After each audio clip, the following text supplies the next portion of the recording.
ഇന്ന് നാം സംസാരിക്കാൻ പോകുന്നത് ഒരു ഫ്ലോറിസ്റ്റിന് ഒരു ഫ്ലവർ അറേഞ്ച്മെന്റ് ചെയ്യാൻ ആഗ്രഹിക്കുന്നവർക്ക് എന്തൊക്കെ ബേസിക് ആയിട്ടുള്ള കാര്യങ്ങളാണ് ശ്രദ്ധിക്കേണ്ടത് എന്നുള്ളതാണ്. അതായത് പ്രധാനപ്പെട്ട ഒരു പ്രിൻസിപ്പിൾ എന്ന നിലക്ക് തന്നെ എന്തൊക്കെ കാര്യങ്ങളാണ് നാം ശ്രദ്ധിക്കേണ്ടത്. 4 പ്രധാന കാര്യങ്ങളാണ് ഇവിടെ പറഞ്ഞിരിക്കുന്ന പോലെയുള്ള 4 കാര്യങ്ങളാണ് നാം ശ്രദ്ധിക്കേണ്ടത്. അതിലൊന്നാമത്തത് ബാലൻസിങ് ആണ്. എന്താണ് ബാലൻസിങ്? ഒരു ഫ്ലവർ അറേഞ്ച്മെന്റിലെ വളരെ കൃത്യമായിട്ട് അതിന്റെ അളവിലും അതേപോലെ തന്നെ അതിന്റെ ആകൃതിയിലും അതിന്റെ രൂപത്തിലും അതിന്റെ കളറിലും ഒക്കെ ഒരു ബാലൻസിങ് ഉണ്ടായിരിക്കുക എന്നുള്ളതാണ്. അതായത് കൃത്യമായിട്ടുള്ള ഒരു ബാലൻസിങ് ഉണ്ടാകുമ്പോഴാണ് അതൊരു മനോഹരമായിട്ടുള്ള അറേഞ്ച്മെന്റ് ആയി മാറുക എന്നുള്ളത്. ഇനി രണ്ടാമത്തെ പ്രപ്പോർഷൻ ആണ്. എന്താണ് പ്രപ്പോർഷൻ?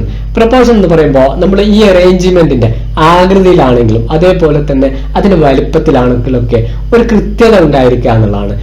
ആ ഡിസൈൻ അനുസരിച്ച് ആ ഷേപ്പിനനുസരിച്ചുള്ള ഒരു കൃത്യമായ അളവിലും തൂക്കത്തിലും ആയിരിക്കുക എന്നുള്ളതാണ്. ഇനി നമുക്ക് മൂന്നാമത്തെ കാര്യം നോക്കാം.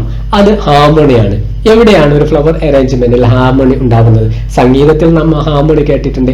എന്നാൽ ഇവിടെയുള്ള ഹാർമണി എവിടെയാണെന്ന് ചോദിച്ചാൽ ഇതിന്റെ കളർ തമ്മിലുള്ള ഒരു ലയനം ഉണ്ടായിരിക്കുക, ഇതിന്റെ സൈസുകൾ തമ്മിലും നമ്മൾ ഉപയോഗിച്ചിരിക്കുന്ന ഇതിന്റെ ബേസും ഈ ഫ്ലവർ അറേഞ്ച്മെന്റ് തമ്മിലൊരു ഒരു ലയം ഉണ്ടായിരിക്കുക.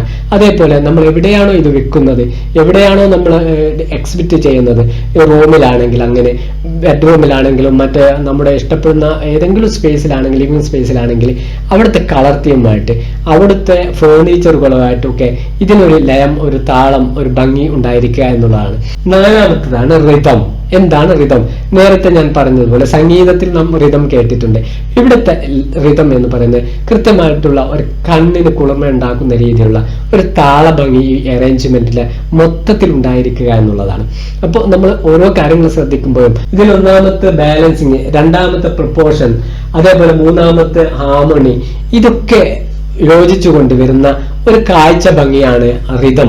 താളമയത്തോടു കൂടിയുള്ള ആ റിതമാണ് ഒരു അറേഞ്ച്മെന്റ് ഏറ്റവും മനോഹാരിത. ഇതൊക്കെ തുല്യമായ രീതിയിൽ, വളരെ കൃത്യമായ രീതിയിൽ ഒരു അനുപാതികമായിട്ട് ഉണ്ടാക്കുമ്പോഴാണ് ഒരു നല്ല അറേഞ്ച്മെന്റ് സൃഷ്ടി ഉണ്ടാകുന്നത്. ഇങ്ങനെ ഒരു തുടക്കക്കാരാണെങ്കിലും ഒരു ഫ്ലോറിസ്റ്റ് ആണെങ്കിലും ഈ ഒരു കാര്യങ്ങൾ ശ്രദ്ധിച്ചുകൊണ്ട് വളരെ മനോഹരമായിട്ട് ഉണ്ടാക്കുകയാണെങ്കിൽ ഇതേപോലുള്ള ഒരു അറേഞ്ച്മെന്റ് നിങ്ങൾക്കും സൃഷ്ടിക്കാൻ സാധിക്കും. ഫ്ലവേഴ്സ് സംബന്ധമായിട്ടുള്ള മറ്റൊരു നല്ല അറിവുമായി വീണ്ടും നമുക്ക് കാണാം. It's me, Smile TV.